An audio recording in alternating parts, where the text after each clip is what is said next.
Sí, entonces, conforme se van uniendo los compañeros, ya solamente para hacer referencia propia, que tenemos un trabajo pendiente de entrega, ya no sé si ya les notificaron previamente de que ya estamos acercándonos a nuestras últimas, bueno, estamos ya en la última semana de lo que es correspondiente a esta semana previa a que se dé el descanso, entonces vamos a seguir avanzando en esta circunstancia. Entonces, ya tienen notificación al respecto, ¿verdad? Voy ya de conocimiento de todos, pero no sé si ya le notificaron respecto a ello. En cuanto al paro, tanto académico como de labores correspondientes de la universidad, estamos así, ¿verdad?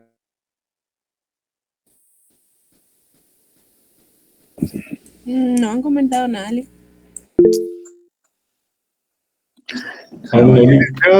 Licenciado. Muy bien. Entonces, todos estamos al pendiente de todos modos para verificar la información respectiva. Entonces, igualmente, ahí sí que quedamos atentos a todo lo que diga las coordinaciones generales y además de lo que nos informe Decanatura respecto a ella. Entonces, quedamos al pendientes con esa información. Como les digo, es solamente algo que se está manejando y vamos a realizar cualquier información que se tenga, ya sea oficial, igual se las traslada por el chat respectivo. Y si la tuvieran ustedes antes, pues también facilitarla ahí al chat correspondiente. Sí, entonces vamos a seguir avanzando con lo que es el curso respectivo, la materia que estamos actualmente desarrollando y hoy pasamos a ver, ¿se recuerdan que vimos lo que era el concepto jurídico? Toda la relación, todo lo que tiene y todo lo que vamos a ver respecto al concepto jurídico. Bueno, entonces ahora brincamos a otra temática propia, vamos a verificar y vamos a caer a lo que respecta de qué es el juicio jurídico. Entonces aquí ya es, si lo queremos ver así, el concepto van a ser las ideas aisladas que tenemos y el juicio jurídico ya se va a entender como aquel precepto propio al cual nosotros vamos a acceder derivado de los conceptos que ya tenemos preestablecidos. Como les decía, ya sea su referencia, ustedes ya van a poder entender, ver y relacionar de lo que podemos entender como el concepto o la idea propia en sí de lo que es una relación de trabajo.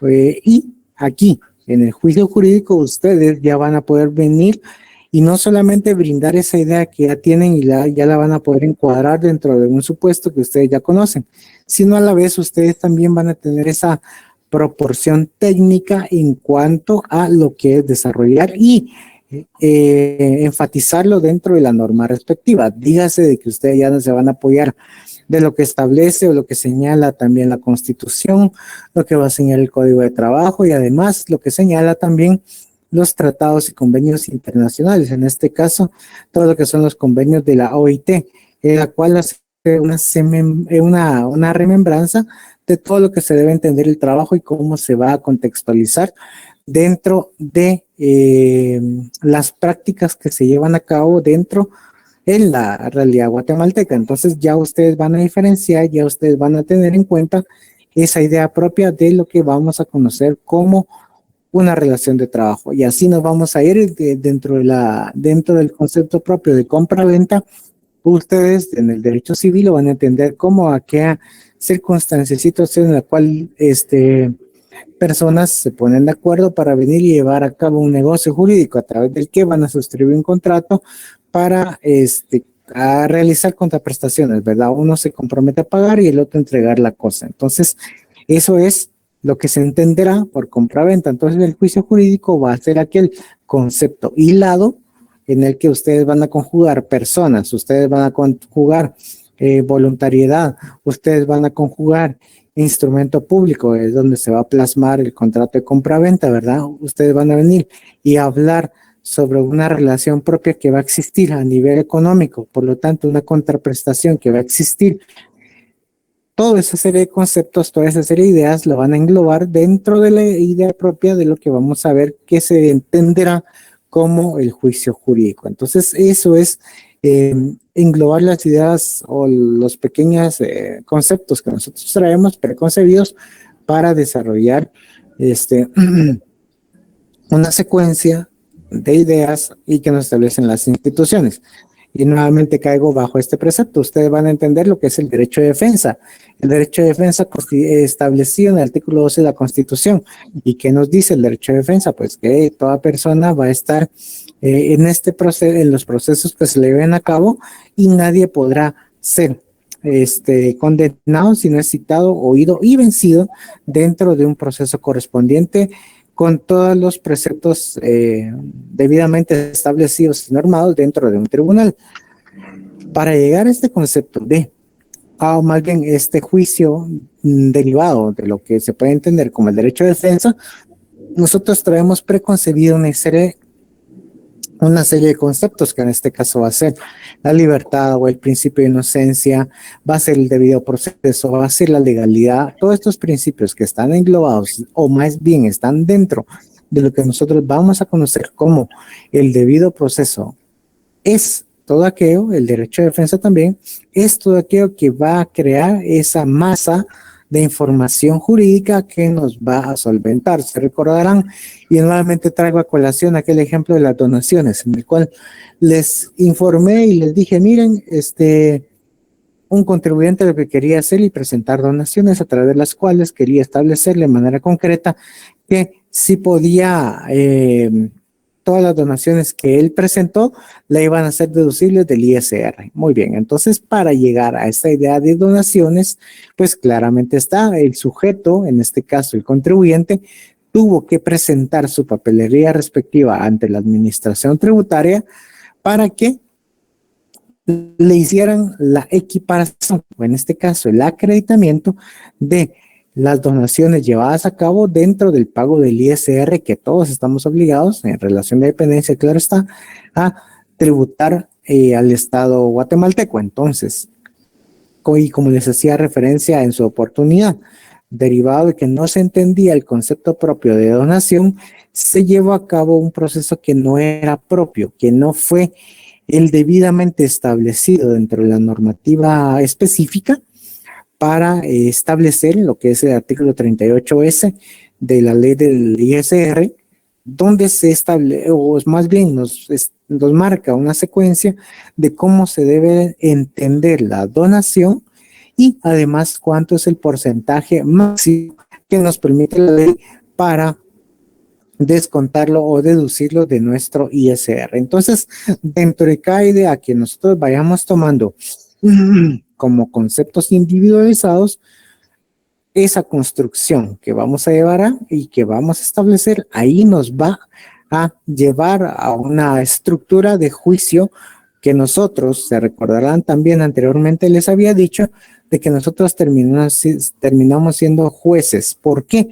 Porque en este caso, en nosotros recae esa decisión de encuadrar el supuesto, encuadrar el fenómeno y buscar la normativa que es la pertinente para desarrollar el contexto al cual nosotros nos debemos, derivado del caso que nos van a presentar nuestros clientes.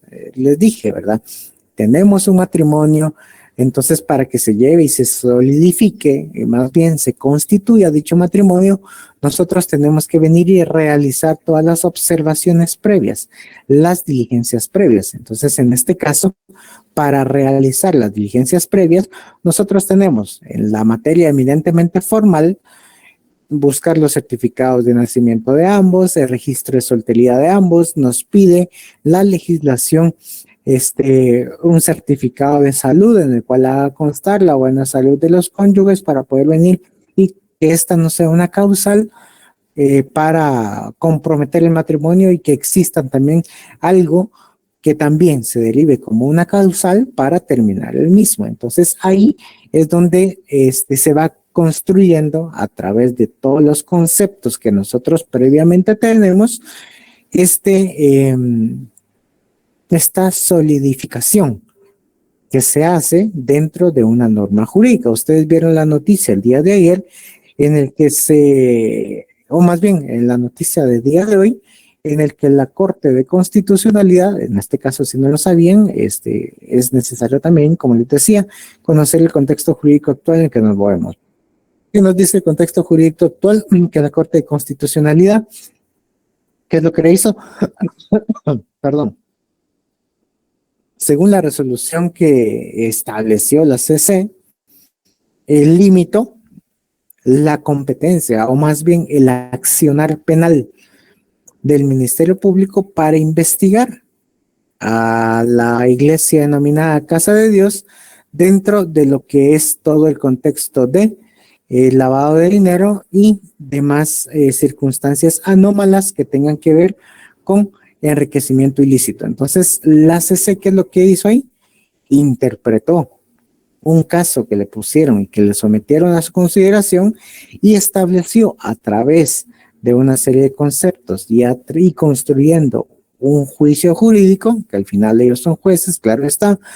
Entonces, derivada de la investigación, derivado de los hechos que se llevaron a cabo, concluyeron ellos de que definitivamente en este caso, a su parecer, no era viable mantener esa persecución penal, o más bien la investigación hacia esta iglesia para los ilícitos que estaban siendo presuntamente indicados y que obviamente constituían algún tipo de investigación propia que estaba dentro de una carpeta dentro del Ministerio Público que estaba sujeta a todo este proceso de llevar a cabo los elementos de recabar la información y así derivar en un post a los responsables. Entonces, eso es lo que pasa dentro del contexto jurídico nacional guatemalteco. Ahora trasladémonos hacia un concepto eminentemente electoral. Ustedes se han dado cuenta, y yo creo que la noticia más sonada el día de ayer fue la no inscripción, primero de Portillo, la segundo tampoco la no inscripción de lo que es Francisco Arredondo, y lo que se dio hoy en este caso, si no estoy mal recuerdo, también que no avalaron la inscripción del diputado Ubico de Zacatepec. Entonces, ¿qué pasó ahí? El encuadramiento propio de figuras que al final no tenían bajo la normativa electoral todos los preceptos que están establecidos, en este caso todos los conceptos que pueden crear un elemento positivo, o en este caso que puede iniciar el proceso de candidatura y así avalar su participación política. Por ende, al faltar uno de estos elementos, ¿cuál fue el juicio jurídico que emitió el Tribunal Supremo Electoral? Que al faltar uno de estos elementos, por lo tanto, no puede participar dentro de la contienda electoral. Entonces, ahí es necesario conocer lo mínimo, que son los conceptos, para construir muchos elementos propios y así diseñar un pensamiento. Primero, crítico, segundo, analítico y tercero, nosotros ya podemos venir y brindar nuestra expertise hacia quien nos lo esté buscando, solicitando, o más bien instancia jurídica que necesitamos solventar a favor de la persona que en este caso está contactándonos a nosotros, ¿sí? Entonces, por favor, algún tipo de pregunta que tengan. Esto lo hago como una introducción para que nos vayamos metiendo respecto a lo que vamos a empezar a ver respecto a lo que es el juicio jurídico, ¿sí? ¿Duda que tengan, por favor?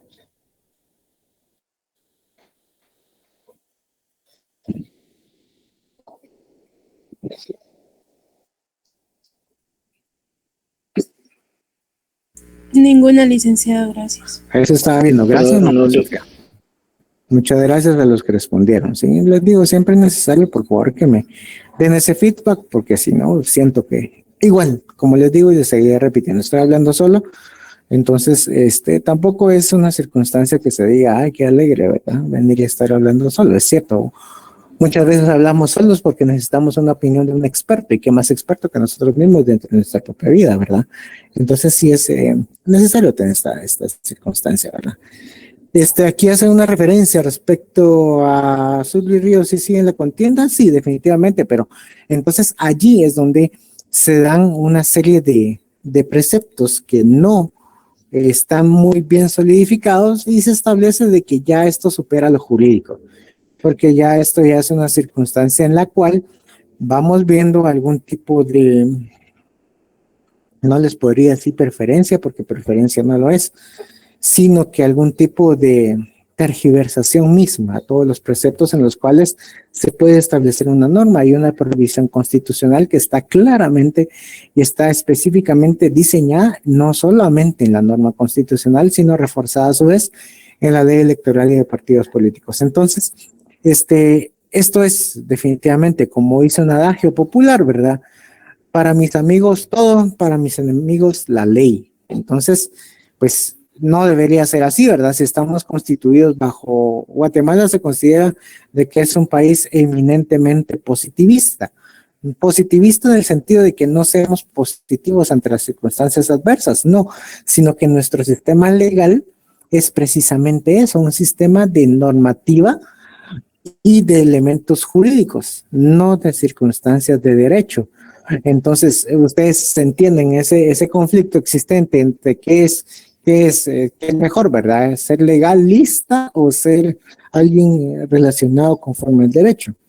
Entonces, no sé si han tenido esa discusión, no sé si han escuchado, pues, ¿qué preferimos nosotros, verdad? ¿Ser legalistas, ceñirnos eminentemente en la normativa o ser alguien que piense en esa circunstancia de derecho propio en la cual nosotros pongamos y tengamos el valor de afirmar o de negar algo? Entonces, ese precepto al cual nosotros estamos llamados a calificar es lo que nosotros estamos estudiando actualmente. Y yo les insto también, ¿verdad?, que no seamos legalistas, porque legalistas hay un montón de malos profesionales y de huizaches que están llevando a cabo y que no llevan una interpretación propia de la legislación, sino únicamente la aplican a su sabor y antojo, diría mi abuelita, pero es precisamente eso, ¿verdad? Y sí que tratan de retorcer y tratan de manipular estos preceptos. Entonces, todo esto lo vamos a encontrar a lo largo de nuestra carrera, más bien de nuestra vida, tanto personal como profesional. Entonces, lo más correspondiente en este caso es de que seamos estudiantes de derecho, estudiantes de lo que podemos considerar un estudio propio de lo que estamos viendo. Y si somos legalistas, pues precisamente nosotros nos limitamos a lo que diga la norma.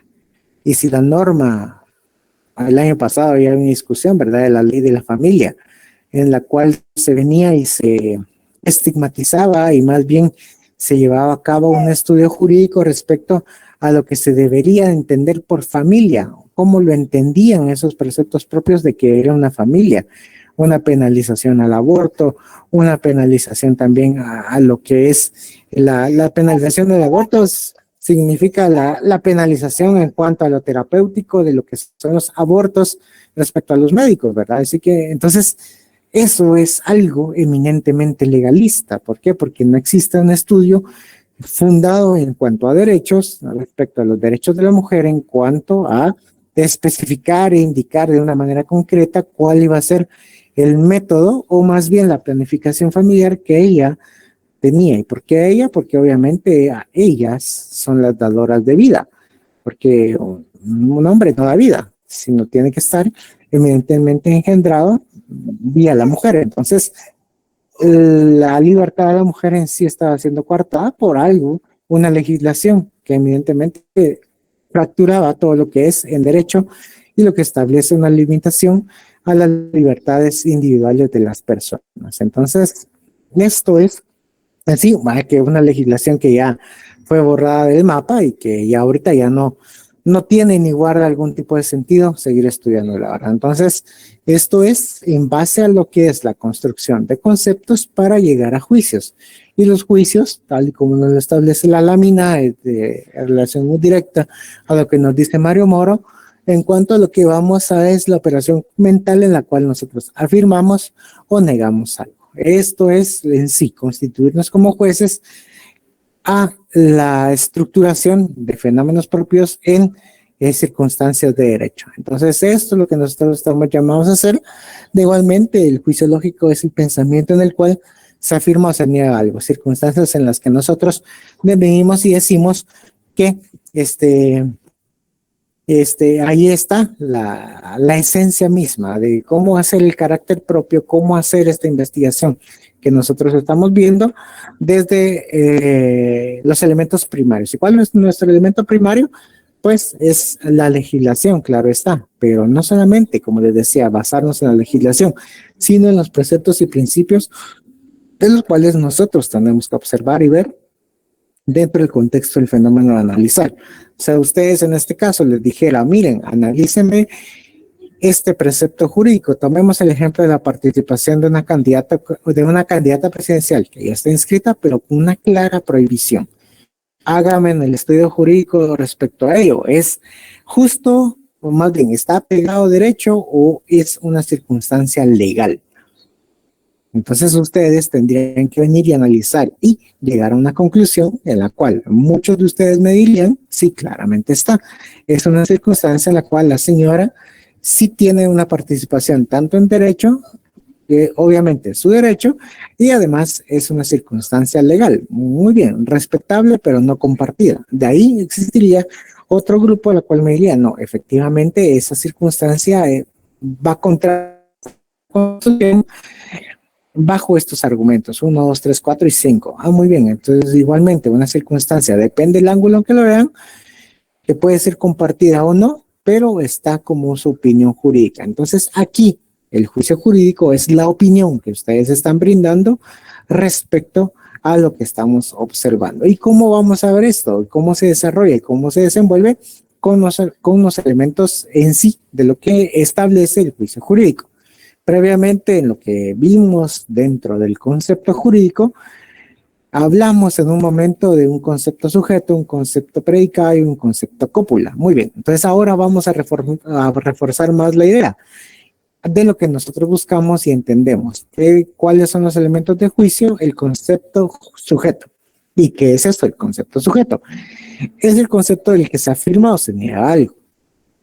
El concepto sujeto. El concepto predicado es el concepto que se atribuye o niega al concepto sujeto. Vamos amarrando las ideas. ¿Y cómo lo vamos a traducir? Solo démenme un momento para trasladarle lo que es el concepto cópula y lo vamos a ver con un ejemplo propiamente dicho.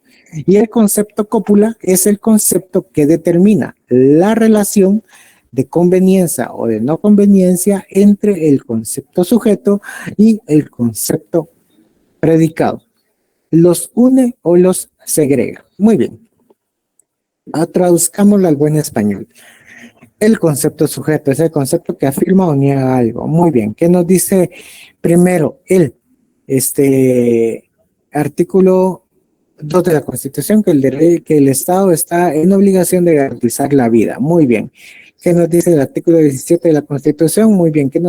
Si es el 17, si no estoy mal recuerdo, que nos dice, muy bien, que el Estado, o que existe más bien la pena capital, para aquellos delitos en los cuales se establezca y se condene a esta persona. Entonces sí se da la pena de muerte.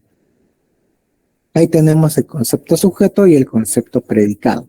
Uno garantiza la vida y otro garantiza la muerte por parte del Estado. Ambos, el Estado, estamos sujetos a que garantiza la vida y también da por finalizada la muerte misma de la persona sujeta y condenada hacia un proceso penal. Ahora el concepto cópula. Muy bien. En este caso vamos a ver la conveniencia o no entre el concepto sujeto y el concepto predicado.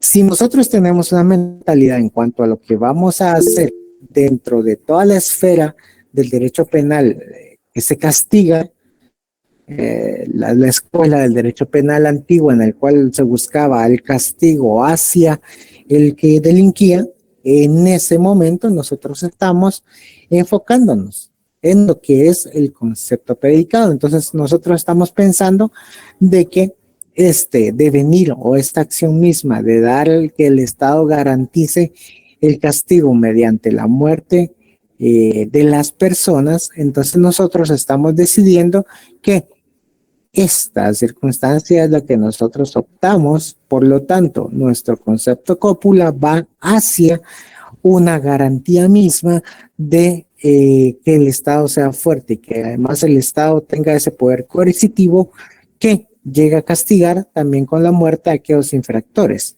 Pero si nosotros venimos y tomamos lo que establece de que el Estado garantiza la vida y demás derechos, entonces nosotros también vamos a establecer que nuestro concepto, o en este caso, digamos, el que va a ganar, va a ser el concepto sujeto. ¿Por qué? Porque nosotros estamos diciendo dentro de esto que son circunstancias que se alejan, que son excluyentes, por lo tanto tenemos por un lado que el Estado garantiza la vida y el otro lado garantiza la muerte.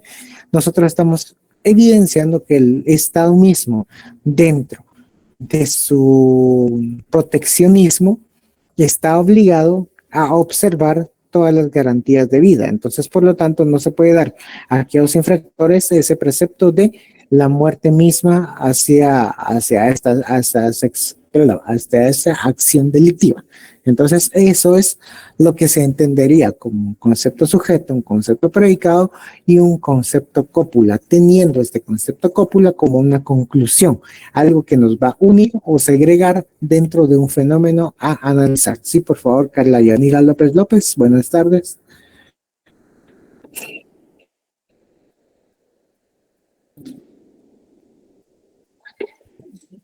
Carla, dejó abierto o levantada la mano.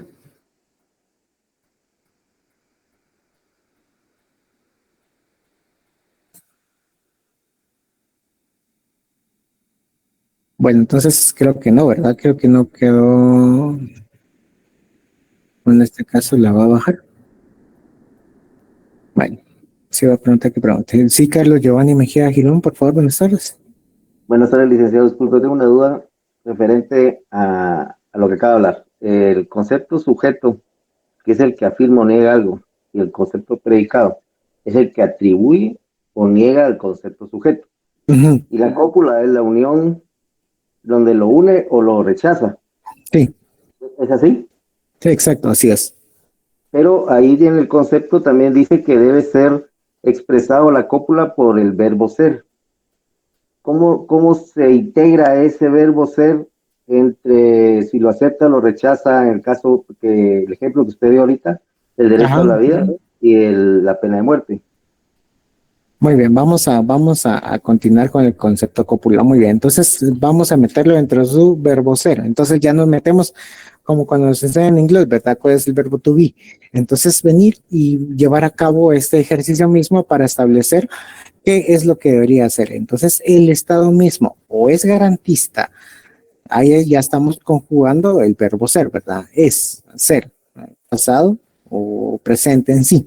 Entonces, derivado de ello, entonces el Estado es garantista de lo que es el derecho a la vida o bien también es garantista de lo que es el precepto normativo de punibilidad mediante la pena de muerte. Entonces, allí es donde nosotros tenemos esa idea propia de conjugar los elementos y establecer si el Estado, ya teniendo el condensado de derechos internacionales que nos van a rodear y de derechos humanos a los cuales está sujeto el Estado guatemalteco.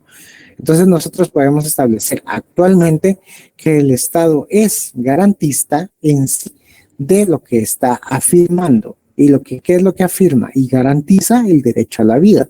No así todo el precepto propio en cuanto a lo que es garantizar la punibilidad de la acción delictiva mediante la pena de muerte. Entonces, esa acción de punibilidad para tomar, digámoslo así, el castigo propio en sus manos y así finalizar la vida de una persona, actualmente se encuentra en un impasse. ¿Por qué? Porque no existen los medios legales para que se continúen los procesos en cuanto a la condena y la pena de muerte por parte de los sujetos que ya fueron vencidos en juicio, por lo tanto condenados a los mismos. Entonces, aquí está la conjugación misma de cómo es el Estado en sí garantista a la vez de dos derechos. Se atribuye el derecho a garantizar la vida y también el derecho a la punibilidad, pero en el que actualmente bajo el contexto de derechos humanos está sujeto y está obligado a garantizar eminente la vida de todos los guatemaltecos que estamos aquí dentro del territorio nacional. Es así como se entiende este concepto cópula derivado de la conexión existente del verbo ser. Como les decía, es la conjugación que se va a hacer dentro de las dos ideas que tenemos y que vamos a establecer en este caso, vida y muerte, son elementos que terminan siendo excluyentes para el Estado mismo. El Estado no puede venir y garantizar ambas circunstancias. Tiene que optar por un elemento propio a lo que es. Sí, entonces, otro ejemplo que vamos a facilitar y vamos a batallar con esta idea propia, de lo que trasladamos al plano laboral, ¿verdad?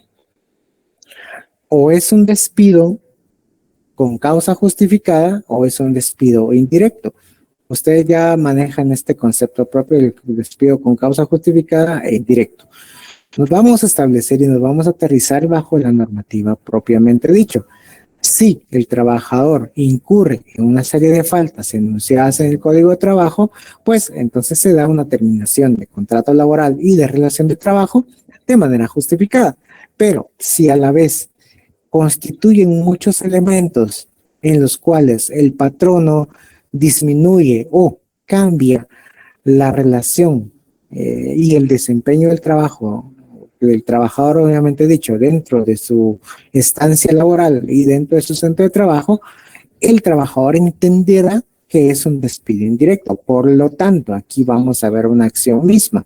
Si la queremos poner del lado del patrono, entonces el patrono, si observa conductas, tiene la facultad de finalizar la relación de trabajo, pero si modifica las circunstancias a través de las cuales se da este desempeño de trabajo, él mismo está propiciando algún tipo de relación propia en cuanto a lo que es un despido indirecto. Por lo tanto, en estos elementos de concepto cópula, vamos a establecer una circunstancia que no va a unir, sino que de igual manera van a ser excluyentes, o más bien, tal y como dice la lámina de García Maínez, se van a segregar, porque esto permite una separación propia en cuanto a lo que se va a entender como un precepto de despido justificado o un despido indirecto del lado del patrón. Ahora vámonos del lado del trabajador. El trabajador mismo está desempeñando su labor, está llevando a cabo su labor diaria, pero incurre también en una serie de faltas que el trabajador está consciente, por lo tanto no puede venir y desconocer las mismas, llegadas tarde o trabajar en estado de ebriedad, tal y como establece y como menciona el Código de Trabajo. Pero a su vez también, eso es como un ejemplo, algo que pasó un día pasado en este caso. ¿Qué fue lo que pasó en este sentido, verdad? Y se da también por parte del patrono, le dice, mire, vamos a cambiar las circunstancias a las cuales usted está laborando. Deja de laborar turno de la mañana, en este caso matutino, ahora va a pasar a velar. En este caso va a ser turnos de jornada mixta, ¿verdad? Ya conocen ustedes todo lo que están las jornadas en sí. Eso le representa algún tipo de detrimento o más bien de reducción en cuanto a sus ingresos propios, porque ya va a depender de un horario mixto, por lo tanto, este patrón le pinta que va a ser una reorganización, así dice muchas veces. Entonces, bajo este precepto, ¿qué va a decir el trabajador? Bueno, entonces de igual manera va a conjugar esos elementos. Yo me presenté ebrio, además vine tarde, por lo tanto, sí hay razones justificadas para que dé por finalizado mi contrato. Muy bien. Y también para establecer, mire, me están dando condiciones de las cuales no estoy aceptando, me están imponiendo, y bajo el precepto propio de que puede existir alguien que puede venir y reemplazarme en mi espacio de trabajo. Entonces, bajo la idea misma de lo que estamos estudiando actualmente como concepto cópula, el trabajador también puede venir y accionar de una manera ante los juzgados y tribunales de familia, tribunales de trabajo, en los cuales puede evidenciar esto, y que previamente lo hizo de conocimiento a la Inspección General de Trabajo. Ahora algo más técnico para ver este precepto propio. Muy bien, dentro de los supuestos de la casación civil, vamos a establecer de que en el artículo 621, inciso primero del Código Procesal Civil y Mercantil, ahí ustedes van a encontrar y si le dan una ojeada ahí, artículo 621, inciso 1, ¿qué nos va a decir? Que existe la casación por motivo de fondo y los siguientes submotivos. Y va a existir la interpretación errónea, la violación de ley por una aplicación y la aplicación indebida de ley. Muy bien, ¿y qué es lo que pasa en el momento de presentar algún memorial o alguna acción de casación en materia civil? Van a decir, en este caso, el que está presentando su memorial se le llama casacionista, y que va a presentar y que va a decir, bueno, mire, yo considero que la sala interpretó erróneamente el artículo 16. Interpretó erróneamente el artículo 16 de la ley del IVA. Muy bien, 16 de la ley del IVA. Él dice que lo interpretó erróneamente. Y después dice también, mire, establezco que la sala también inaplicó, o sea, la aplicación, violación de ley por inaplicación del artículo 16 de la ley del IVA. Entonces él está diciendo que se interpretó, por una parte está diciendo que la sala interpretó erróneamente ese artículo 16 y por otra parte está diciendo, mire, inaplicó el mismo artículo 16 de la ley del IVA. Entonces allí, de manera inmediata, se establece, o sea, no puede ser y no puede, ahí sí que no puede interpretarse erróneamente y tampoco decir que se inaplicó porque estos son conceptos excluyentes. ¿Por qué? Porque no puede decir, mire, la sala interpretó y a su vez está diciendo, mire, la sala inaplicó, o más bien omitió aplicar el artículo 16 del IVA. Entonces son circunstancias que son eminentemente excluyentes dentro de lo que es la casación civil. ¿Y por qué traigo esto a colación? Porque esto precisamente lo conocí y lo vi hoy dentro de mi área de trabajo. Entonces en mi área de trabajo estaba viendo este tipo de circunstancias que son excluyentes. Por un lado está diciendo que se interpretó y por otro lado está diciendo que se inaplicó. Entonces, o dice una o dice otra, pero no puede decir las dos al mismo tiempo y que nosotros resolvamos las dos de una manera concreta, sino le decimos, mire, en este caso no puede plantear una tesis así porque usted está mencionando para el mismo artículo dos submotivos que son excluyentes entre sí. Entonces, por lo tanto, su tesis es deficiente.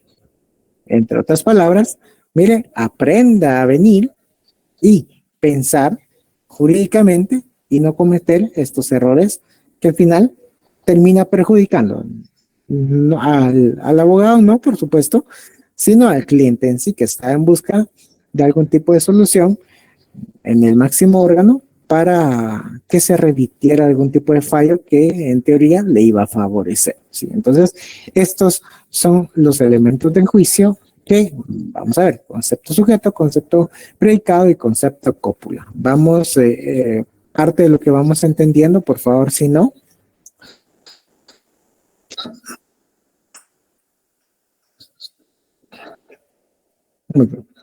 Licenciado, muy buenas noches. Perdone con una consulta.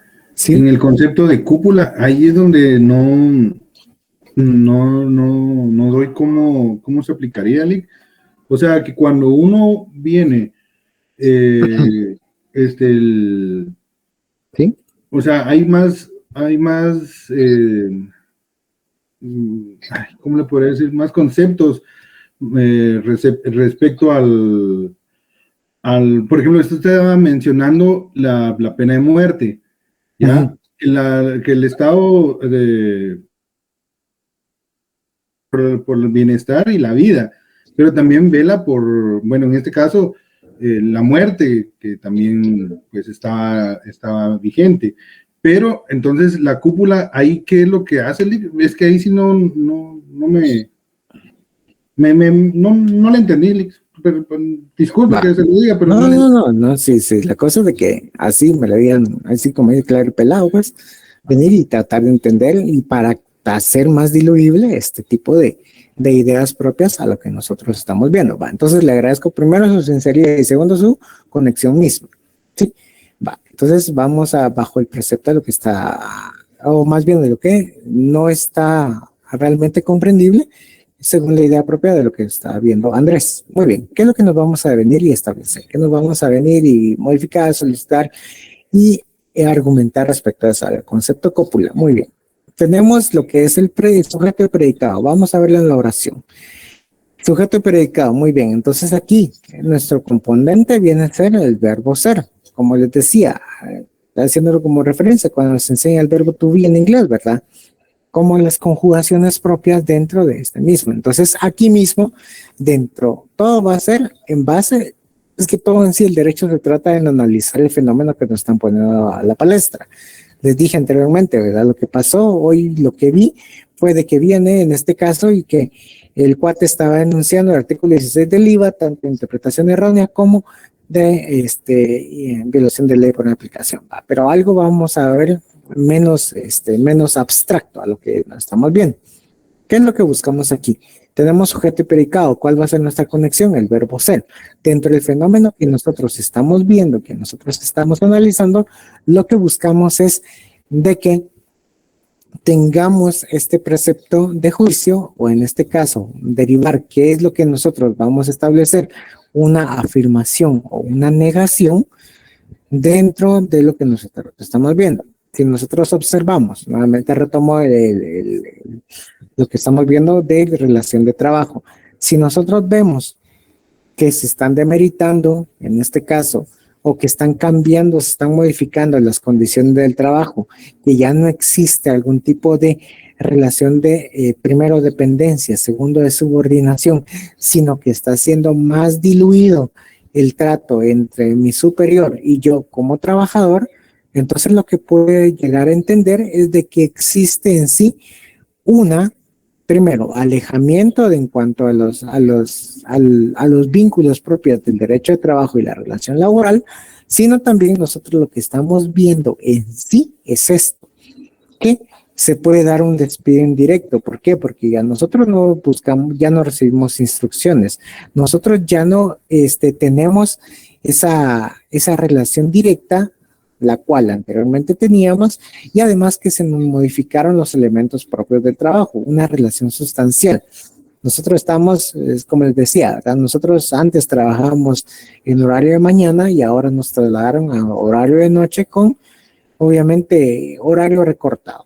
Entonces, por lo tanto, nuestros ingresos ya son menos, nuestras condiciones van bajando día a día, entonces nosotros entendemos que existe esta relación mínima de la unión propia en cuanto a la relación de trabajo. ¿Sí, Andrés, por favor? Perdone que lo interrumpa otra vez, licenciado. Sí, no, Entonces, en este caso, la cúpula se podría decir que es algo jerárquico. Por ejemplo, hay algo más arriba de lo que tenemos, como por ejemplo, cuando se hizo lo de la pena de muerte, el Pacto de San José, como estamos, en Guatemala se unió con otros países, entonces se podría decir que la cúpula la hacen esos convenios, la cual hace que pueda hacer que se abolió o ya no dio vigencia la pena de muerte. Por ejemplo, la cúpula se podría decir que es algo jerárquico, algo más alto que la Constitución, algo así. Dentro del ejemplo de la pena de muerte, sí, pero entre el ejemplo propio, o más bien, como se puede entender como la cópula en sí va a ser la decisión que nosotros vamos a tomar, ¿sí? Es la decisión de chocar dos elementos, el sujeto y el predicado. A ese punto quería llegar, ¿verdad? Entonces, eso es lo que se trata en sí, la cópula, la decisión que nosotros vamos viendo. O une los conceptos propios o totalmente los excluye, pero es la decisión que nosotros vamos a tomar en cuenta dentro del análisis que estamos llevando a cabo. Me quiero mantener en el ejemplo propio de lo que estamos viendo, estableciendo lo que es la relación de trabajo. Entonces, aquí la decisión nuestra está aceptar las condiciones las cuales nos están siendo impuestas, o nosotros accionamos el proceso mismo de un despido indirecto dentro de Inspección General del Trabajo y tribunales laborales. Entonces, es la decisión, el concepto cópula termina siendo la decisión, la cual nosotros o vamos a unir todos los conceptos o nosotros decimos, y nosotros derivado de todas las circunstancias que se han creado, que estos elementos no nos convienen, por lo tanto nosotros accionamos todo el proceso de derecho laboral que como trabajadores nos beneficia. Entonces a esto se deriva el concepto cópula, al análisis propio y a la decisión eminentemente misma de lo que vamos a observar en el fenómeno. Como les digo, ahora me traslado a lo que les estaba contando.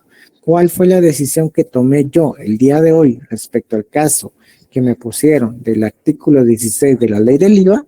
Pues decir, mire, efectivamente, si usted me está diciendo, por un lado, que se interpretó erróneamente y por otro lado, me está diciendo que se inaplicó el mismo precepto jurídico, entonces yo, la decisión que tomo va a ser decir, mire, señor casacionista, lo que usted hizo es un error jurídico.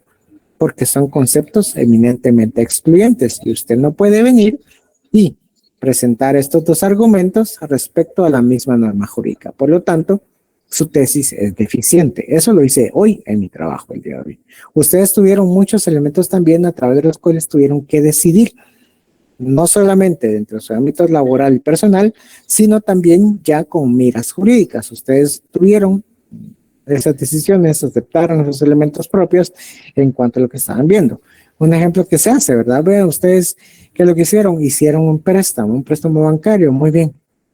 En este caso, ustedes saben las consecuencias jurídicas y todo ese accionar jurídico que deviene derivado de un préstamo. Entonces, esa cópula es esa decisión propia de tomar una circunstancia que los une, en este caso, en base al préstamo que se tomó, entonces es una relación que los va a unir bajo un lapso establecido dentro de lo que es una relación de título de crédito, ya sea un pagaré, una letra cambiaria, que ustedes firmaron y un contrato de adhesión en el cual ustedes indicaron eso. Es como ustedes también tuvieron ese elemento de venir y que en este caso adquirieron el día de hoy una línea de alguna de las dos operadoras telefónicas de Guatemala. Entonces, si ustedes hicieron eso, entonces ustedes firmaron un contrato de comodato en el cual ustedes se adhirieron definitivamente hacia lo que establecía esta empresa de telecomunicaciones. Entonces, esa unión en la cual ustedes llevaron a cabo este análisis propio, lo hicieron de manera personal porque necesitaban el teléfono. Segundo, necesitaban la línea.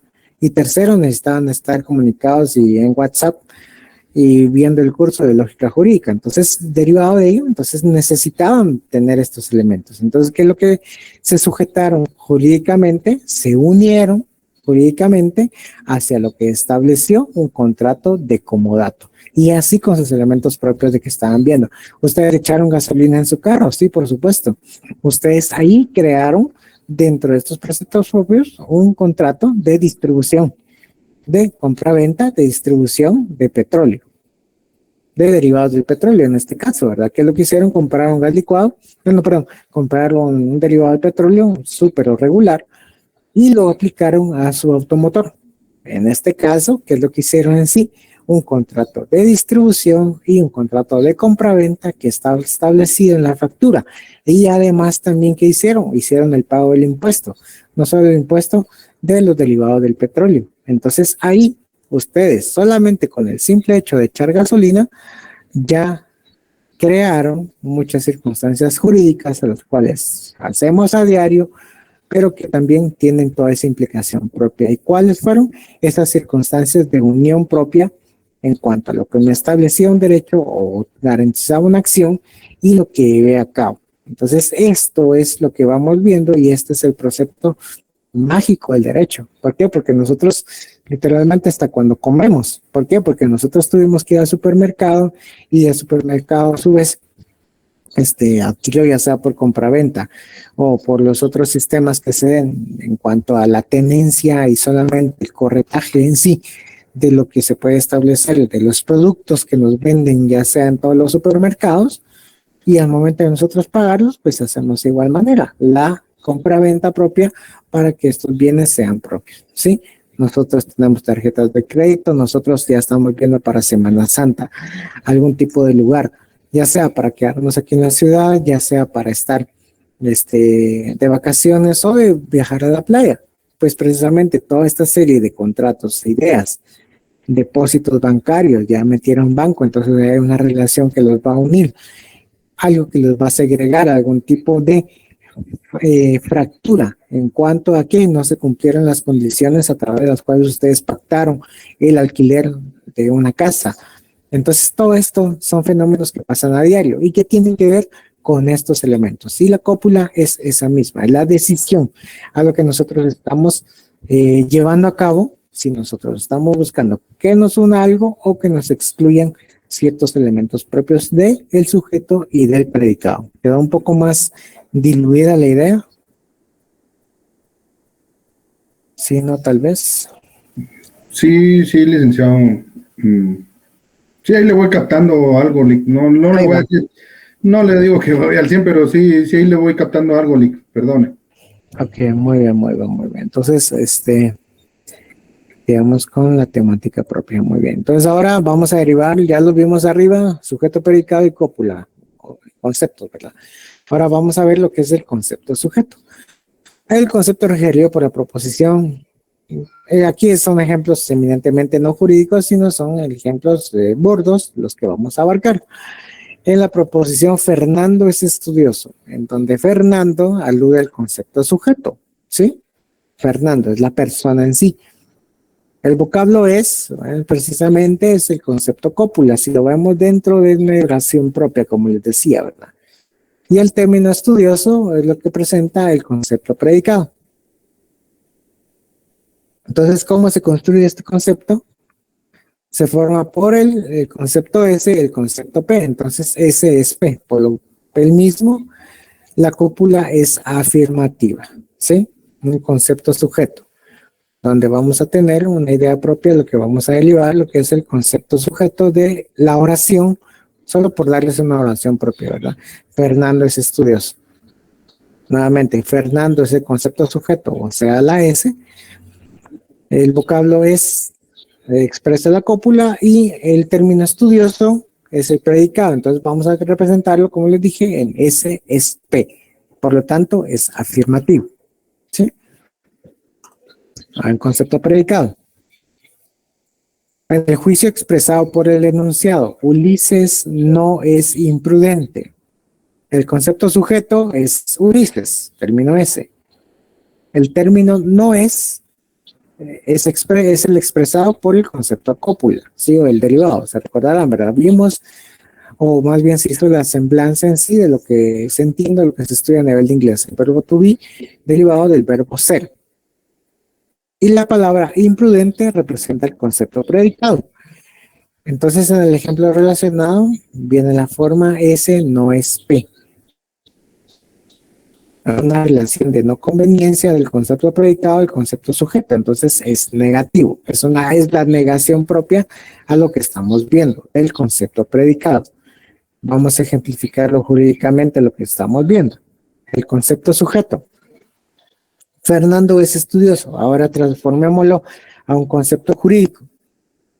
El Estado garantiza la vida. Deber del Estado garantizar la vida. Artículo 2 de la Constitución.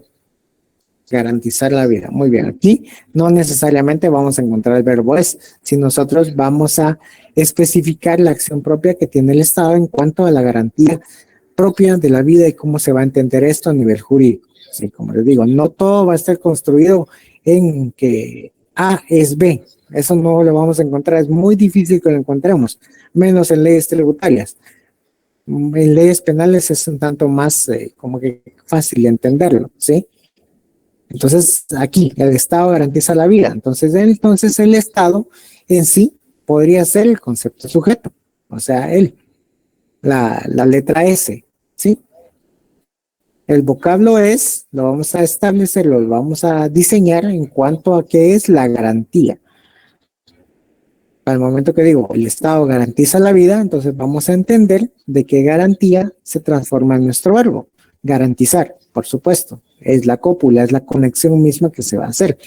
Y el término, la vida, que termina siendo el precepto o lo que nos va a completar la oración, es el predicado. Entonces, vamos a verlo dentro de esta figura jurídica, o más bien dentro de este ejemplo, de que S es P, o sea, S, el Estado, garantiza la vida. S es P, como una secuencia afirmativa de lo que estamos viendo, como concepto sujeto. Ahora, como concepto predicado, que vamos a entender. Y lo que vamos a establecer a lo que viene siendo el ejemplo del homicidio. ¿Sí? ¿Qué nos dice el homicidio? El precepto propio. Quien diere muerto a una persona. Muy bien. Concepto de homicidio. Quien diere muerto a una persona. Entonces aquí solamente lo vamos a entender bajo este precepto. ¿Sí? Necesito que me sigan la idea. Quien diere muerto a una persona. Aquí aquí la oración misma, quien diere muerto a una persona que nos señala el delito de homicidio, no nos hace la semblanza negativa, ¿sí? Pero nosotros entendemos que obviamente alguien que no está vivo, pues, por supuesto, está en el ambiente penal muerto, ¿verdad? Entonces, aquí es donde vamos a entender que la negación de la vida es la muerte, ¿sí? Entonces, necesito que me sigan la idea. La negación de la vida es la muerte, ¿sí? ¿Cómo vamos a construir este precepto propio? ¿Quién diere muerte a una persona? El vocablo ¿quién? Nos va a entender el sujeto, porque puede ser cualquier persona que accione en contra o atente contra la vida de otra persona y obviamente le sigue la misma. Aquí nos dice la relación propia, el término no es, o sea, la negación de. Aquí vamos a hablar de diere, o sea, vamos a dar la acción de dar, el verbo dar. Aquí lo tenemos que modificar, no, si la legislación penal nos dice quien diere muerte, aquí vamos a tomarlo como la acción de dar o el verbo dar. Entonces aquí nuestra acción misma es ver este precepto como verbo dar. Y ese sería el concepto cópula. Y en este caso, quien diere muerte a una persona, ahí nos vamos a completar nuestro predicado. Entonces vamos a entenderlo bajo este precepto. Como les digo, necesito que me sigan la idea. ¿Por qué? Porque vamos a estructurar este margen a lo que estamos viendo, a lo que estamos conociendo respecto a la legislación penal, y así es como se debe entender esto. La no vida es igual a muerte. Esto es en lo penal, ¿sí? Por lo tanto, la forma de construirla es esto, es quien diere muerte a una persona, por lo tanto es, y la construcción lógica que nos trae el concepto predicado viene siendo, quien diere muerte a una persona, ese no es P, sino ese da P, ¿sí? Que da, en este caso, es diere, por lo tanto, es la consecuencia negativa a lo que se entiende por vida, ¿sí? Entonces, allí es donde se construye el precepto desde el ámbito penal. ¿Por qué? Porque la particularidad del ámbito penal es de que el verbo rector se pone en movimiento al momento de que se llevaron a cabo los hechos, de que existe alguien que sí se atribuyó el hecho de cegarle la vida a otra persona en el ejemplo del homicidio. Entonces, el verbo rector es la acción de dar dentro de su derivado futuro, que es el incierto. El incierto va a ser la persona que lo va a tomar en cuenta. Entonces, por lo tanto, bajo el precepto de construcción propia de lo que nos enmarca el código penal respecto al homicidio, allí es donde se construye el concepto predicado. O sea, la negación de la vida es la conclusión que nos señala el artículo 123, que es muerte a una persona. Entonces, allí es donde se construye el hecho conjugado en este concepto predicado del delito de homicidio. Sé que es difícil de entenderlo, definitivamente así lo es, pero así es la construcción lógica a través de que nosotros tenemos que ir pensando día a día. Sí, por favor, José Alemán. Gracias, licenciado. Una consulta. Ahora que hemos estado practicando derecho penal y siempre nos preguntan por el verbo rector, el verbo rector es parte de la cópula. Es como es su elemento de decisión, si lo queremos ver ya desde la estructura lógica, es su elemento de decisión.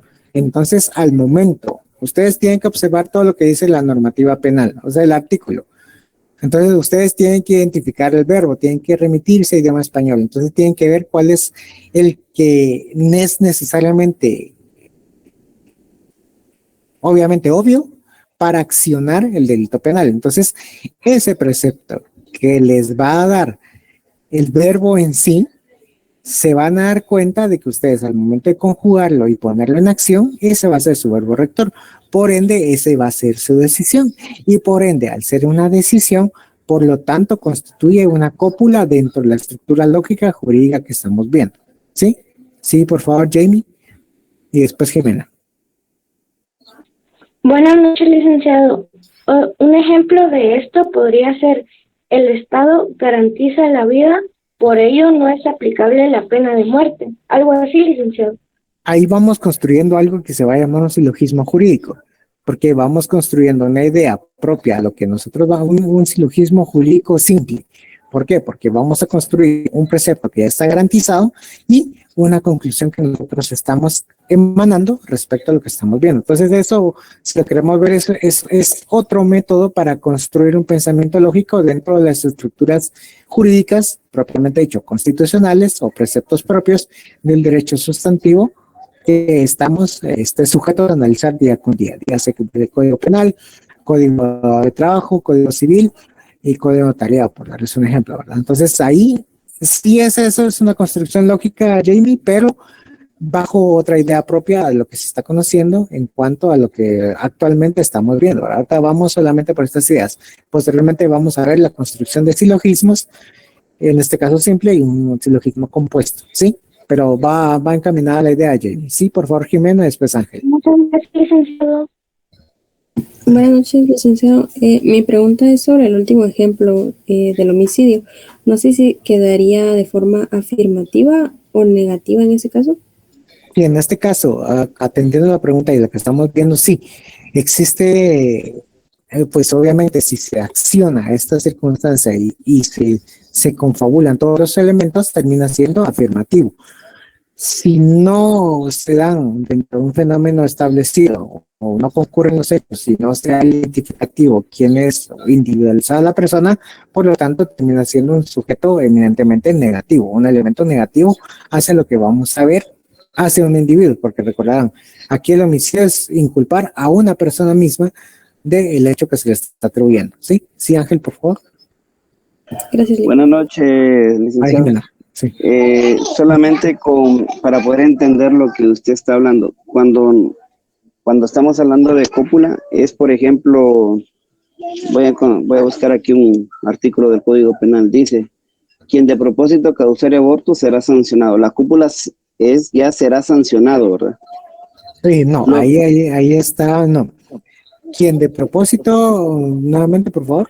Artículo 135. Quien de propósito causare un aborto será sancionado con prisión de 1 a 3 años si la mujer lo consintiere. Entonces quedemos con la idea principal, ¿verdad? Entonces ahí nosotros tenemos que examinar nuestro verbo rector. ¿Y cuál va a ser nuestro verbo rector?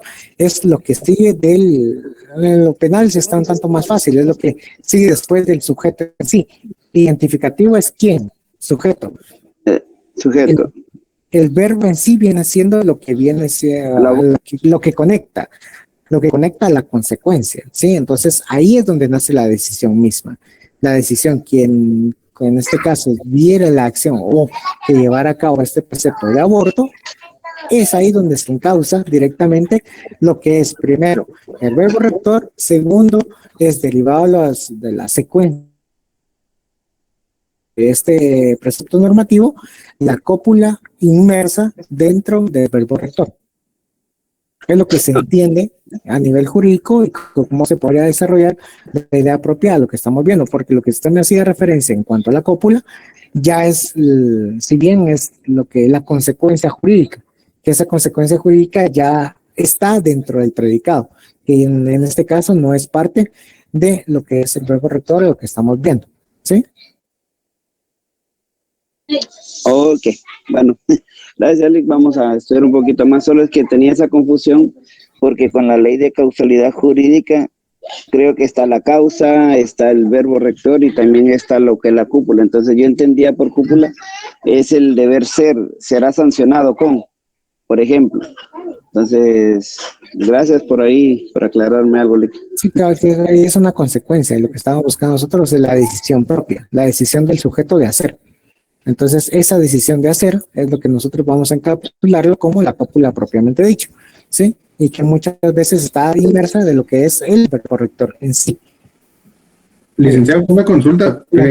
Fíjese que una compañera, Regina, pues ella puso la cúpula es el verbo rector, o sea que la acción que realiza el sujeto. ¿Está correcto eso, Alic? Como les decía anteriormente, sí, ahí sí que, bueno, primero sí les entiendo que ya se tienes que conectar y los que se desconecten, muy bien, nos miramos el viernes, ¿sí? Entonces, para terminar con este último punto, para venir y decir, sí, muchas veces lo que es la cópula está dentro del verbo rector. ¿Por qué? Porque es la acción misma que va a iniciar, es la decisión que va a tomar el sujeto, la persona en el sujeto y la consecuencia en el predicado. Entonces, ese verbo rector que da movimiento a toda la tipología penal es lo que nos engancha a la decisión misma de unir un elemento sujeto y un elemento predicado, por lo tanto se constituye y nace la vida como una cópula. Entonces se puede entender de que la cópula también es el verbo rector, no así de primas a primera o tercera, pero sí existe esos elementos propios a lo que es, ¿sí? O sea que es la acción, Lick. Sí, como le decía, sí termina siendo la acción en lo penal y la decisión en los demás elementos. Una decisión en cuanto al civil es una decisión. En cuanto al laboral también son decisiones. A lo mercantil también hay decisiones. Notariado también son decisiones. A lo penal son acciones. Ah, muy bien. Muchas gracias, licenciado. Y perdone que le haya interrumpido varias veces. No, claro, no se preocupen. Entonces les deseo feliz noche a todos. Se cuiden, nos miramos el viernes. Gracias, licenciado. Feliz noche. Feliz noche. Gracias, Lick. Feliz noche. Feliz noche, Rick. Buenas noches, licenciado. Lick.